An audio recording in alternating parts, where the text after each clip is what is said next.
With all the volatility in the stock market and uncertainty about the coronavirus, COVID-19, some are concerned we may be heading for another crash like the one we experienced from 2006 to 2008. The feeling is understandable. Ali Wolf, Director of Economic Research with the real estate consulting firm Myers Research, addressed this point in a recent interview. With people having PTSD from the last time, they're still afraid of buying at the wrong time.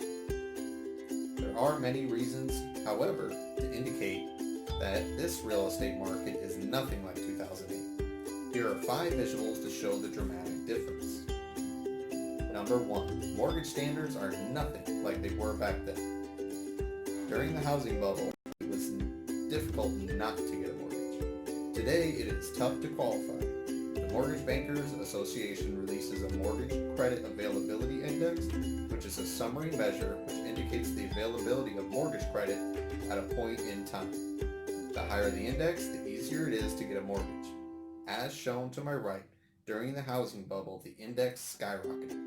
Currently, the indexes show how getting a mortgage is even more difficult than it was before the bubble. Number 2. Prices are not soaring out of control. To my right is a graph showing annual house appreciation over the past 6 years compared to the 6 years leading up to the housing bubble. Though price appreciation has been quite strong recently, it is nowhere near the rise in prices that preceded the crash.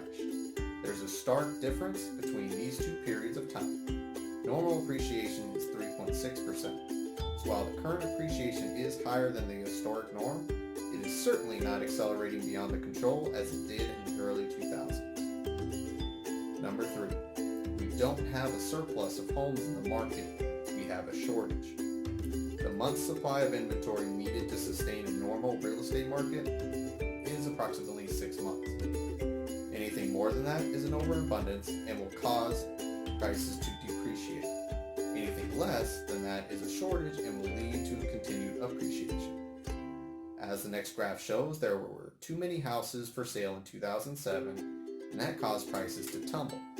Today, there's a shortage of inventory, which is causing an acceleration in home values.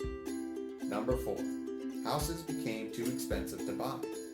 The affordability formula has 3 components: the price of the home, wages earned by the purchaser, and the mortgage rates available at the time. 14 years ago, prices were high, wages were low, and interest rates were over 6%. Today, prices are still high, wages, however, have increased. The mortgage rate is around 3.5%. That means the average family pays less of their monthly income towards their mortgage payment than they did back then. Here's a graph showing the difference. Number 5. People are equity rich, not tapped out.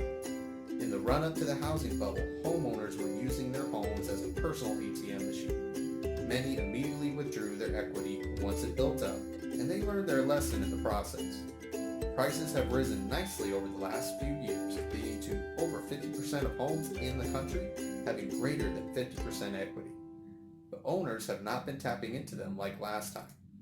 Here is a table comparing the equity withdrawal over the last 3 years compared to 2005 to 2007. Homeowners have cashed out over $500 billion less than before.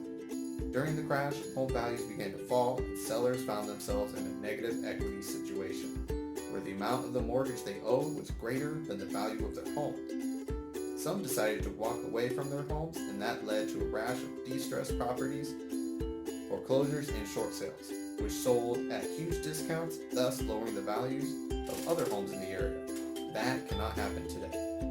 Bottom line is, guys, if you're concerned we're making the same mistakes that led to the housing crash, take a look at these charts and graphs above to help alleviate your fears.